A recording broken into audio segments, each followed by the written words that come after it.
Police और ranger के तवील ऑपरेशन के बाद ज़मान पार्क की मौजूदा सूरत हाल आपके सामने है। पीटीआई के जोश कारकुन अभी भी तरोताज़ा हैं। ये सब कारकुन उस पूरे ऑपरेशन के दौरान पुलिस और रेंजर के साथ मुकाबला करते रहे हैं, लेकिन इसके बावजूद भी इनके चेहरों पर थकावट और किसी खौफ का कोई निशान नज़र नहीं आ रहा। मेन गेट पर खैबर पख्तूनख्वा से आए हुए पठान भाई पीटीआई के वर्कर्स अभी तक पूरे अज़म के साथ गेट के सामने खड़े हैं और उनको ख़तरा है कि इंतज़ामिया दोबारा ऑपरेशन शुरू कर सकती है। अगर पीटीआई की क़यादत और ये वर्कर ये समझ लें कि बात ख़त्म हो गई, पुलिस दोबारा ऑपरेशन नहीं करेगी, तो ये इंतहाई गलतफहमी होगी। हमारी इत्तलात के मुताबिक रेंजर और पुलिस दोबारा ऑपरेशन की प्लानिंग कर रही है।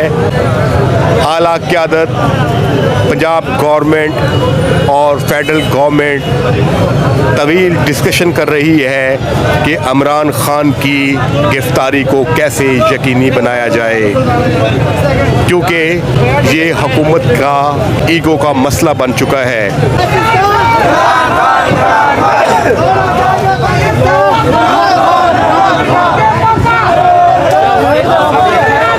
पीटीआई के फ्रेश दस्ते या इनके फ्रेश कारकुन एक दफ़ा फिर नारेबाजी शुरू कर दी है इन्होंने।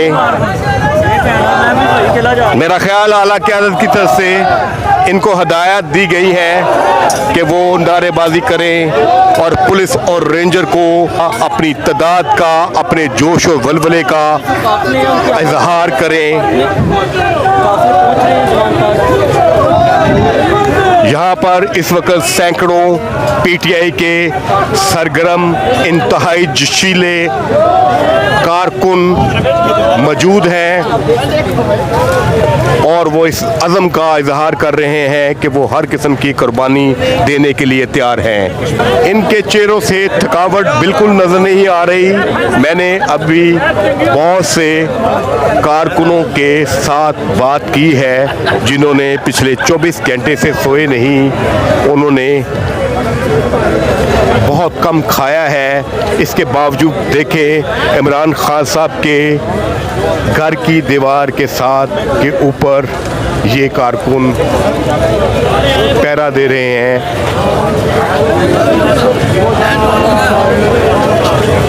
कल 4 बजे से सुबह 10 बजे तक यही वो इलाका था, यही वो जगह थी जहां पर पुलिस ने अपना इंतहाई सख्त ऑपरेशन किया और इन्हीं दीवारों से इमरान खान साहब के घर के अंदर से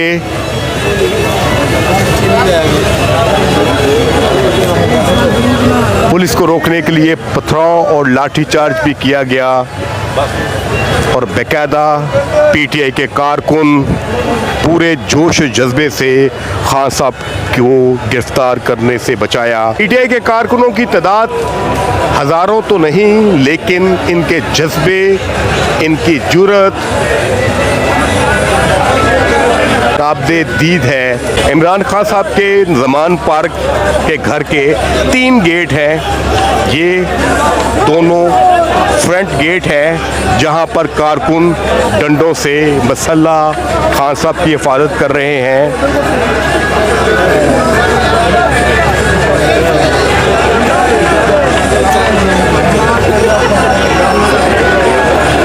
इन कारकुनों में ज़्यादातर तादाद यूथ की है।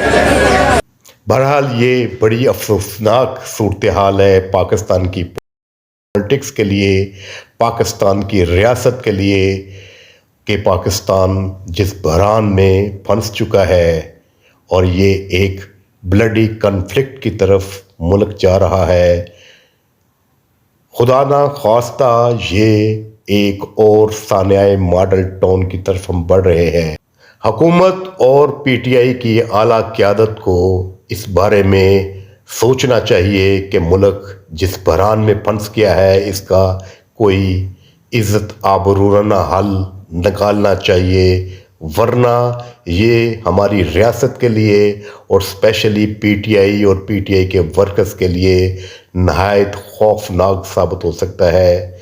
रियासत ने हर सूरत में अपनी रिट को बहाल करना है।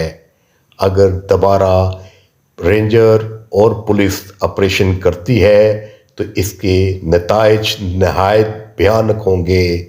खान साहब को एक बात जान लेनी चाहिए कि हुकूमत उनको हर सूरत में गिरफ्तार करेगी। अगर ये कन्फ्लिक्ट तूल पकड़ता है तो हुकूमत तो बदनाम होगी, लेकिन खान साहब और पीटीआई की सियासत को शदीद धक्का लगेगा। कोई ऐसी ब्लड शेड की सूरत में पीटीआई की पार्टी पे, पीटीआई की पॉलिटिक्स पे बैन भी किया जा सकता है। और तरीके इंसाफ की क़यादत को दानिशमंदाना फैसले करने चाहिए और पुरअमन तौर पर इस मसले का हल निकालना चाहिए, वरना ना तो उनको इलेक्शन मिलेंगे और ना ही इमरान खान साहब गिरफ्तारी से बच सकेंगे।